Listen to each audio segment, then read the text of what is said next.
എത്ര സന്തോഷത്തോടെയാ, എത്ര ഇഷ്ടത്തോടെയാ ഞാൻ ആ വളകൾ തനിക്ക് തന്നതെന്നറിയാവോ? നിന്റെ കയ്യിൽ അത് ഇട്ടു തരണമെന്നും അത് തൻ്റെ കയ്യിലിടുമ്പോൾ തൻ്റെ സന്തോഷം കണ്ടിട്ട് എൻ്റെ മനസ്സ് നിറവെന്ന് വിചാരിച്ചു. പക്ഷേ ഇടയ്ക്ക് നിഹാരിക കയറുമെന്ന് ഞാൻ പ്രതീക്ഷിച്ചതേയില്ല.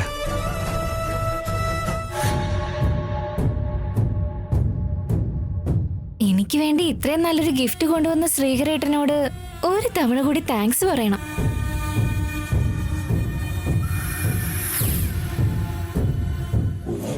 കഴിഞ്ഞ കുറച്ച് നാളുകളായി എന്റെ ജീവിതത്തിലുണ്ടാവുന്ന മാറ്റങ്ങൾ എന്താണെന്നറിയൂ?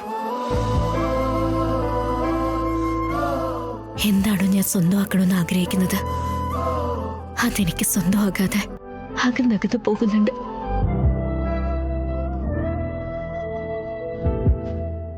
നിന്റെ ജീവിതം എത്രയേ ഉള്ളൂ എന്ന് കൊതിപ്പിച്ച് അത് അതിന്റെ വഴിക്ക് പോവും. അത് സഹിക്കുന്നത് മനസ്സിന് വളരെയധികം ബുദ്ധിമുട്ടുള്ള കാര്യം.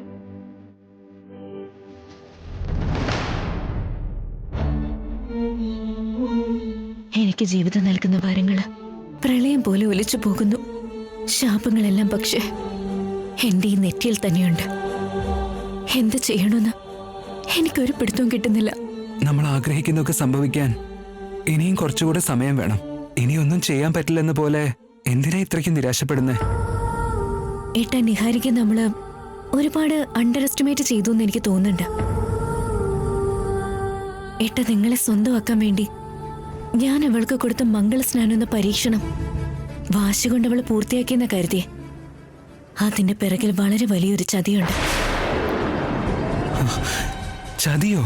സത്യമായിട്ടും അവള് തണുത്ത വെള്ളത്തില സ്നാനം ചെയ്തെന്ന് നമ്മളെല്ലാവരും കരുതി. പക്ഷേ അവിടെ സംഭവിച്ചത് മറ്റൊന്ന്. അവൾ എന്താ ചെയ്തേ? ആ പ്രശ്നത്തിൽ നിന്ന് രക്ഷപ്പെടാൻ വേണ്ടി ഇവിടുത്തെ വേലക്കാരി ലത അവൾ ഉപയോഗിച്ചു. വീട്ടിലുള്ള ഒരാൾക്ക് സംശയം വരാതെ നീ അറേഞ്ച് ചെയ്ത ചൂടുവെള്ളം കൊണ്ട് പരീക്ഷണം മറികടന്നു. Thank you so much Latha.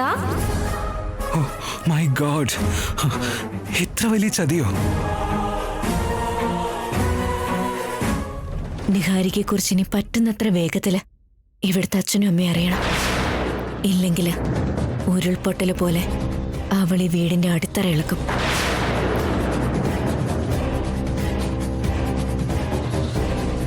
മറ്റൊരു വശത്ത് നിഹാരികയ്ക്ക് ലാവണ്യയുടെ സപ്പോർട്ട് കിട്ടിയിട്ടുണ്ട്. രണ്ടാളും ചേർന്ന് ഈ വീടിന്റെ പേരും പെരുമയും എന്ത് ചെയ്യുന്നു, എന്റെ ജീവിതം ഇവരൊക്കെ കൂടി എവിടെ കൊണ്ടുചെന്ന് എത്തിക്കുമെന്നും എനിക്ക് പേടിയാവുന്നുണ്ട്.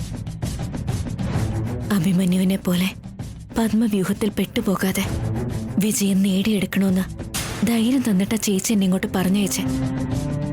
പക്ഷെ ഇവിടെ സംഭവിക്കുന്നതൊക്കെ അതിന് വിപരീതമായിട്ടാ. ഭ്രാന്ത് പിടിക്കുന്നുണ്ട് എനിക്ക്. താൻ ധൈര്യമുള്ളൊരു പെണ്ണല്ലേ. സാഹചര്യങ്ങൾ മനസ്സിലാക്കി പെരുമാറാൻ കഴിവുള്ള ഒരു പെൺകുട്ടി തന്നെയാണ് താൻ. അവസാന വിജയം തന്റേതാവുമെന്നല്ലാതെ ആ നിഹാരിക വിചാരിക്കുന്ന പോലെ ഒന്നും നടക്കില്ല.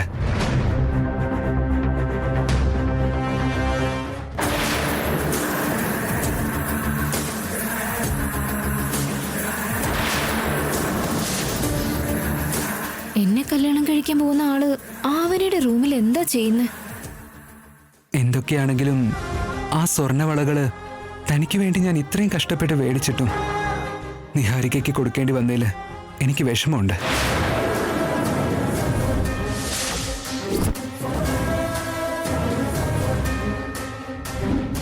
പ്രതീക്ഷിച്ചത് വേറൊന്നാണെങ്കിൽ നടന്നത് മറ്റൊന്നും. എനിക്കൊന്നും ചെയ്യാൻ കഴിഞ്ഞില്ല.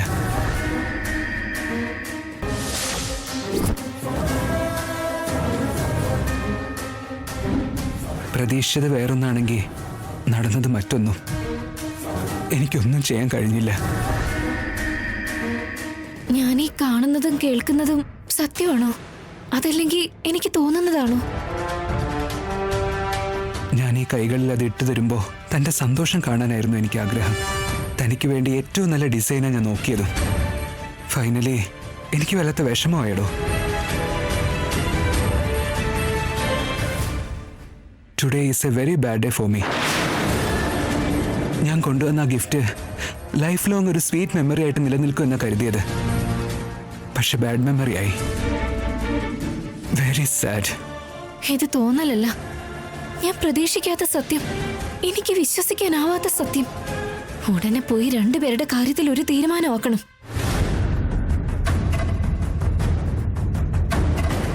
അവരുടെ അടുത്ത് നിന്ന് ഇനി എന്തൊക്കെ രഹസ്യങ്ങൾ പുറത്തു വരുന്നുണ്ടെന്ന് നോക്കാം. എന്റെ സമയം ശരിയല്ല, അതുകൊണ്ടാ എനിക്കൊന്നും ഒത്തുവരാത്തത്.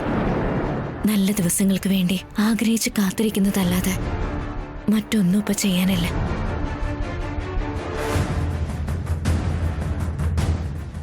ആരെങ്കിലും കണ്ടതൊരു വലിയ പ്രശ്നവും നിങ്ങൾ ചെല്ലേട്ട.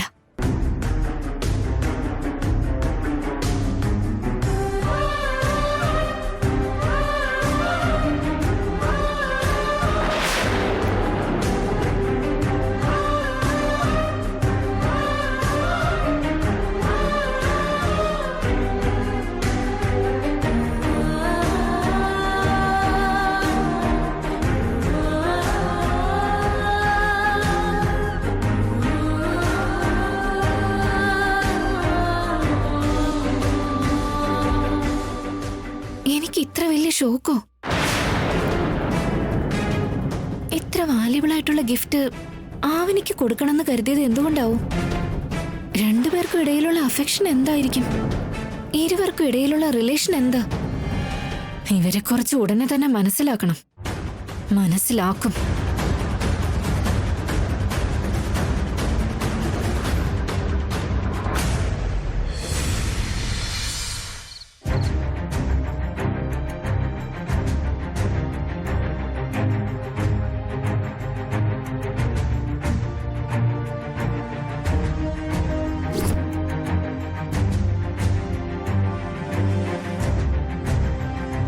അമ്മയും മകളും കൂടെ എന്തോ നിരാഹാര വ്രതം ഇരിക്കുന്നത് പോലെ ഇരിക്കുന്നതെന്താ? എന്റെ ചേട്ടൻ എന്നെ കല്യാണം കഴിച്ച് എനിക്ക് വേണ്ടി സമ്മാനങ്ങൾ കൊണ്ടുവരുന്നത് ആഗ്രഹിച്ചിരുന്നവളാ ഞാൻ. എന്റെ ആഗ്രഹങ്ങളൊക്കെ വെറും സ്വപ്നങ്ങളായി മാറിയല്ലോ. ശ്രീകറിന്റെ മേലെയുള്ള ആഗ്രഹം ഒഴിവാക്കിക്കൊന്ന് ഞാൻ നേരത്തെ പറഞ്ഞതല്ലേ. മുടങ്ങിയ കല്യാണത്തിന് ഗാനമേള എന്തിനാന്ന് പറയുന്ന പോലെ വീണ്ടും വീണ്ടും പാസ്റ്റിലേക്ക് പോയിട്ട് എന്താ കാര്യം? മകന് കൊടുക്കാത്ത ഫുഡ് മരുമകൻ എന്ന് പറയും പോലെ നമ്മുടെ അമ്മ ചെയ്യുന്നത് ശരിയല്ല. ഇന്നലെ വരെ ആവണിയെ നെഞ്ചിൽ കൊണ്ടു നടന്നു, ഇപ്പൊ ആ നിഹാരികയെ തലയിൽ കൊണ്ടു നടക്കുന്നു. ചേച്ചി, ചേച്ചി, ചേച്ചി, ചേച്ചി, ചേച്ചി. എന്താ നിഹാരിക, നേരത്തെ വളരെ സന്തോഷത്തോടെ കാറ്റിൽ പറന്നു പോവായിരുന്നല്ലോ. ഇപ്പോഴെന്താ നിന്റെ സന്തോഷത്തിനാരോ ഭംഗം വരുത്തിയതുപോലെ വിഷമിച്ചുകൊണ്ട് വരുന്നത്? ചേച്ചിയോടൊന്ന് പേഴ്സണലായിട്ട് സംസാരിക്കണം. ഒന്ന് അങ്ങോട്ട് വരാമോ? ഇവിടെ വെച്ച് പറ. വളരെ വളരെ പേഴ്സണലാ ചേച്ചി. ചേച്ചിയും കാവ്യയും ഒക്കെ നമ്മുടെ ടീം തന്നെയാ. നിന്നെ കുറിച്ച് പൂർണ്ണമായിട്ടും പറഞ്ഞിട്ടുണ്ട്. എന്ത് കാര്യമാണെങ്കിലും ഞങ്ങളുടെ മുമ്പിൽ തുറന്നു പറയാൻ ഡൗട്ട് അടിക്കേണ്ട കാര്യമേ ഇല്ല. എല്ലാവരും നിന്നെ സപ്പോർട്ട് ചെയ്യും. അതുപോലെ എന്ത് കാര്യമാണെങ്കിലും കോൺഫിഡൻഷ്യൽ ആയിട്ട് വെക്കാം. ഷുവർ ആണോ? ഷുവർ. നിന്റെ ടെൻഷൻ കാണുമ്പോ എന്തോ വലിയ കാര്യമാണെന്ന് തന്നെയാ തോന്നുന്നത്. കാര്യം എന്താന്ന് പറ. നേരത്തെ നിങ്ങൾ സംശയിച്ച പോലെ തന്നെ സംഭവിച്ചു വസന്ത ചേച്ചി. എന്താ ഉണ്ടായേ? വളകള് നിഹാരികയ്ക്ക് വേണ്ടി കൊണ്ടുവന്നതാണെന്ന് തോന്നുന്നില്ലെന്ന് നിങ്ങൾ പറഞ്ഞില്ലേ, അത് സത്യമാ. ഈ വളകളൊക്കെ ശ്രീകരേട്ടൻ ആവനിക്ക് വേണ്ടി കൊണ്ടുവന്നതാ.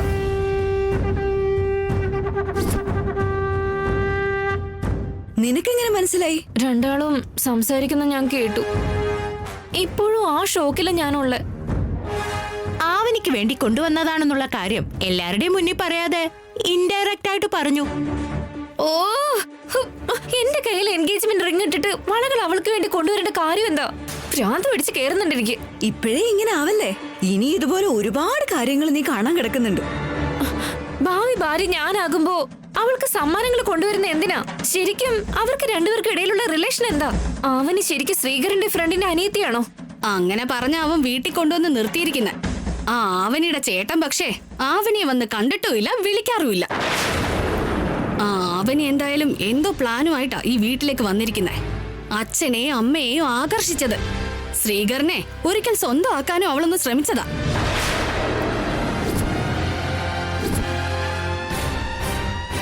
ആണോ? അപ്പോഴേക്കും ഷോക്കാവാതെ ശരിക്കും ഒരു കാര്യം പറയാൻ കേട്ടോ. ആവനിയെ ശ്രീകറുമായി കല്യാണം കഴിപ്പിച്ച് ഈ വീട്ടിലെ മരുമകളാക്കാനുള്ള ശ്രമമൊക്കെ പണ്ടേ പ്ലാൻ ചെയ്ത് നടക്കാതെ പോയതാ. ജാതകങ്ങൾ ചേർന്ന് വരാത്തതുകൊണ്ട് ആവനിക്ക് ആ ഭാഗ്യം അങ്ങനെ ഉണ്ടായില്ല. പക്ഷേ രണ്ടാൾക്കും ഇടയിൽ എന്തോ റിലേഷൻ എന്തായാലും ഉണ്ട്. ആ റിലേഷൻ എന്താണെന്ന് കണ്ടെത്തി പുറത്തറിയിക്കാൻ വേണ്ടി ഞങ്ങൾ ഒരുപാട് ശ്രമിച്ച് തോറ്റുപോയി. അത്രയൊക്കെ ഉണ്ടോ? എഴുതിയ ഒരു സിനിമയ്ക്കുള്ളതുണ്ട്. അത്രയൊക്കെ സംഭവിച്ചു. നീ കുറച്ച് കെയർഫുൾ ആയി നിന്നില്ലെങ്കിൽ അവര് നിന്നെ ഈസി ആയിട്ട് പുറത്താക്കും.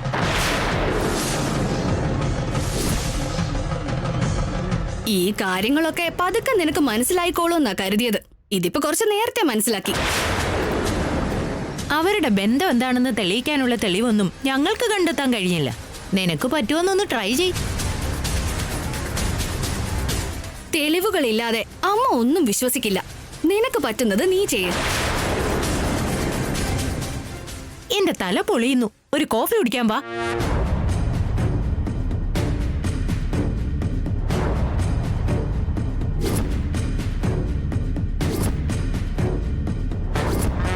ഞാനുമായുള്ള എൻഗേജ്മെന്റിന് ശ്രീകറിന് ഇൻട്രസ്റ്റ് ഉണ്ടാവാതിരിക്കാനുള്ള കാരണം ആ ആവനിയാണെന്ന് സാരം. തെളിവില്ലാതെ ഒന്നും പറയാൻ പറ്റില്ല. എന്തായാലും എന്തെങ്കിലും ഒരു തെളിവ് കണ്ടെത്തിയേ പറ്റൂ.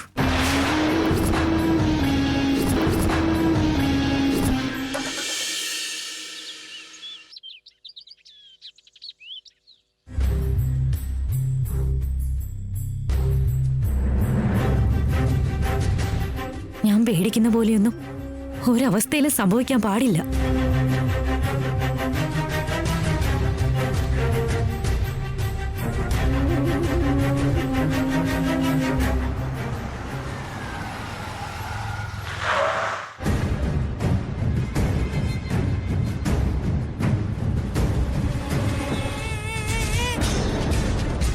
നിങ്ങൾ എത്തിയോ?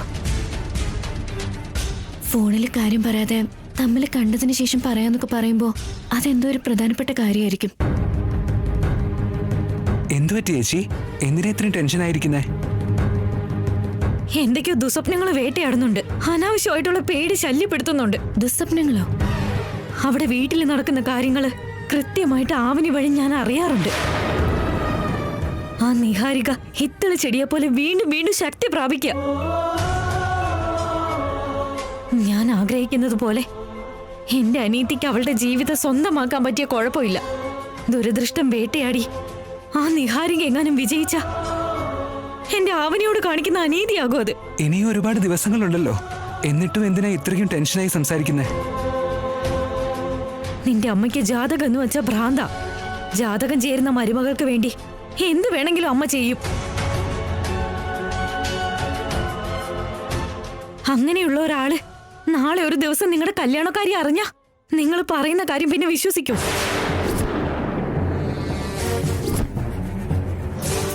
നിങ്ങളുടെ കല്യാണം കഴിഞ്ഞതിന് തെളിവുകളില്ലെങ്കിൽ അതിനൊരു മുഷിഞ്ഞ നൂലിന്റെ ബലം പോലും ഉണ്ടാവില്ല. തെളിവുകളില്ലാതെ നിന്റെ കുടുംബം എന്റെ അനിയത്തെ മരുമകളായിട്ട് അംഗീകരിക്കൂ? കല്യാണക്കാരി അവരറിയുന്ന സമയത്ത് ആവനി എന്റെ അനിയത്തിയാണെന്ന് അറിയുന്നത് പോലും നിന്റെ അമ്മ രക്തബന്ധത്തിനേക്കാളും ജാതകത്തിന് മാത്രമായിരിക്കും അവര് പ്രാധാന്യം കൊടുക്കുന്നത്. ബന്ധങ്ങളെക്കാളും ആചാരങ്ങൾക്കാ വില കൽപ്പിക്കുന്നത്. അപ്പൊ എന്റെ അനിയത്തിയുടെ ജീവിതം പെരുവഴിയിലായി പോവില്ലേ? ശരിക്കും ഇതൊക്കെ ആലോചിക്കുമ്പോ തന്നെ എന്റെ മനസ്സിന് ശാന്തിയില്ല, സമാധാനമില്ല, വെറുതെ പേടിച്ചിരിക്കാ ഞാൻ. ചേച്ചിയുടെ സംശയങ്ങളിലും സങ്കടങ്ങളിലും ശരിക്കും അർത്ഥമുണ്ട്. ചേച്ചിയുടെ പേടിയിൽ ന്യായമുണ്ട്. നമ്മൾ നേരത്തെ ഒന്ന് ശ്രദ്ധിച്ചിരിക്കുന്നത് എല്ലാവിധത്തിലും നല്ലതായിട്ടാ. ശരിക്കും അങ്ങനെ ഒരു സമയം വന്നാ ഞാൻ എങ്ങനെ പോരാടും ഏട്ടാ? അങ്ങനെ ഒരു സാഹചര്യം ഉണ്ടാവില്ല. നിങ്ങൾ പേടിക്കണ്ട. നീ ചിലപ്പോ നല്ലവനായിരിക്കും, പക്ഷെ ഒരു പ്രശ്നം ഉണ്ടാവുമ്പോ നിന്റെ നന്മയൊന്നും നിലനിൽക്കില്ല ശ്രീകർ. തെളിവുകളൊന്നും ഇല്ലെങ്കിൽ പിന്നെ ആവനിയുടെ അവസ്ഥ എന്താവും അറിയോ? ചേച്ചി ഇപ്പൊ ഈ പറഞ്ഞ കാര്യങ്ങളൊക്കെ ഞാൻ എത്രയോ മുൻപ് ആലോചിച്ചതാ. ഞാൻ ആഗ്രഹിക്കുന്ന എനിക്ക് കിട്ടുമ്പോ ആ കാര്യങ്ങളൊക്കെ നിങ്ങളോട് പറയാന്ന് കരുതി. ഞങ്ങളുടെ സത്യങ്ങൾ എല്ലാവരും മനസ്സിലാക്കുന്ന സമയം അത് എത്രത്തോളം സ്ട്രോങ് ആണെന്ന് തെളിയിക്കാൻ വേണ്ട എല്ലാ തെളിവുകൾക്കും ഒരാഴ്ച മുൻപേ ഞങ്ങളുടെ കല്യാണം നടന്ന ചെന്നൈ പോലീസ് സ്റ്റേഷനിലേക്ക് വിളിച്ചിരുന്നു.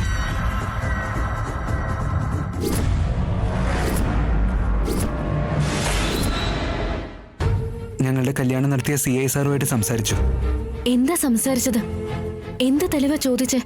നമ്മുടെ മാരേജ് സർട്ടിഫിക്കറ്റ് എനിക്ക് അയച്ചു തരാൻ പറഞ്ഞു.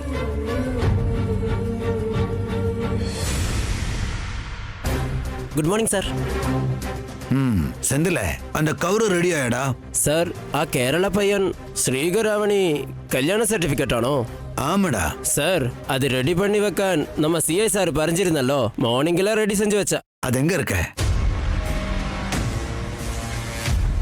എന്താങ്ക സാർ?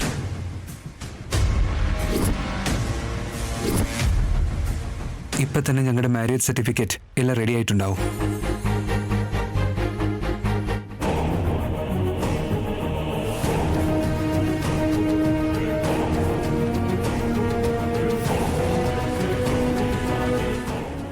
ഞങ്ങളുടെ കല്യാണ സമയത്ത് സാക്ഷിയായിട്ട് 10 പേര് പോലും ഉണ്ടായിരുന്നില്ല. പക്ഷേ ആ സർട്ടിഫിക്കറ്റ് വെച്ച് അത് 100 പേർക്ക് സമാനമായ സാക്ഷ്യപത്രമാണ്.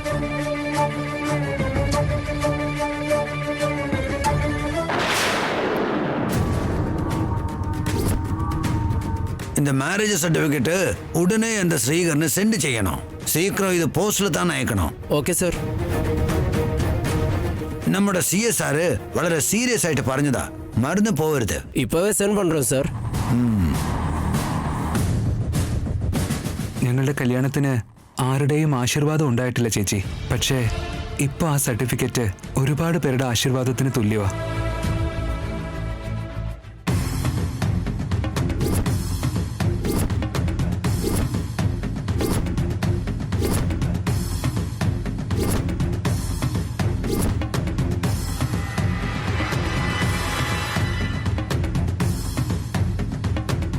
എനിക്ക് തോന്നുന്നത് ഇപ്പോൾ ആ സർട്ടിഫിക്കറ്റ് അവർ അയച്ചിട്ടുണ്ടാവും. നാളെയോ മറ്റന്നാളോ അത് വീട്ടിലേക്കും എത്തിയേക്കാം. ഞങ്ങളുടെ കല്യാണം നടന്നിട്ടില്ലെന്ന് പറയാൻ ഇനി ആരൊക്കെ എന്തൊക്കെ ശ്രമിച്ചാലും, ഞങ്ങളെ കുറ്റപ്പെടുത്തി പറഞ്ഞാലും, ഞങ്ങളുടെ മാരേജ് സർട്ടിഫിക്കറ്റ് അതെന്നും സ്ട്രോങ് ആയി തന്നെ ഞങ്ങളുടെ കൂടെ ഉണ്ടാവും. അത് മാത്രം മതി ഞങ്ങൾക്ക്. ഇനിയെങ്കിലും ചേച്ചി സമാധാനമായിട്ടിരിക്കെ. അയ്യോ എന്റെ ദൈവമേ, ഇപ്പോഴെന്റെ മനസ്സൊന്ന് നേരെയായത്. എന്നെക്കുറിച്ചും ഞങ്ങളുടെ കല്യാണക്കാര്യത്തെക്കുറിച്ചും പറയാൻ ശ്രീകരേട്ടൻ കുറച്ച് സമയം എടുക്കുന്നുണ്ടാവും. പക്ഷെ എനിക്കൊരു പ്രശ്നം ഉണ്ടാവാതെ നോക്കുന്ന കാര്യത്തിലാണെങ്കിൽ 4 ദിക്കിലും എനിക്ക് കാവലായിട്ടുണ്ടാവുമെന്ന് ഞാൻ പറഞ്ഞതല്ല ചേച്ചി. നിങ്ങൾ ഒന്നും കൊണ്ട് പേടിക്കണ്ട, മനസ്സിലായോ? നാളത്തെ ഉത്സവത്തിന് എല്ലാവരും ഗ്രാമത്തിലേക്ക് പോകുന്നുണ്ട്. അവിടെ പോയി വന്ന ശേഷം ഞങ്ങളുടെ മാരേജ് സർട്ടിഫിക്കറ്റ് ചേച്ചിക്ക് കാണിച്ചു തരാം. ഓക്കെ, എന്നാ ഞങ്ങൾ പോട്ടെ ചേച്ചി. ആയിക്കോട്ടെ, ശ്രദ്ധിക്കണേ. പോയിട്ട് വരാം ചേച്ചി. പോയി വരാം ചേച്ചി.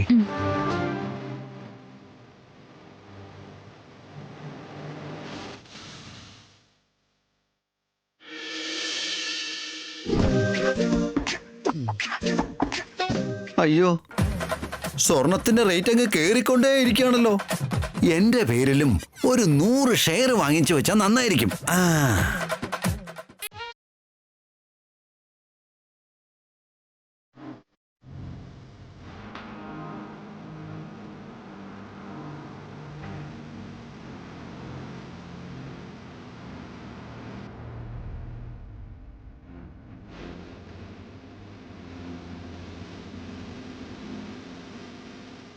ആഭരണപ്പെട്ടി ഞാൻ തോന്നല്ലോ.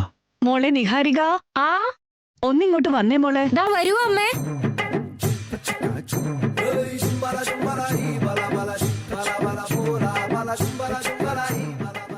അമ്മേ,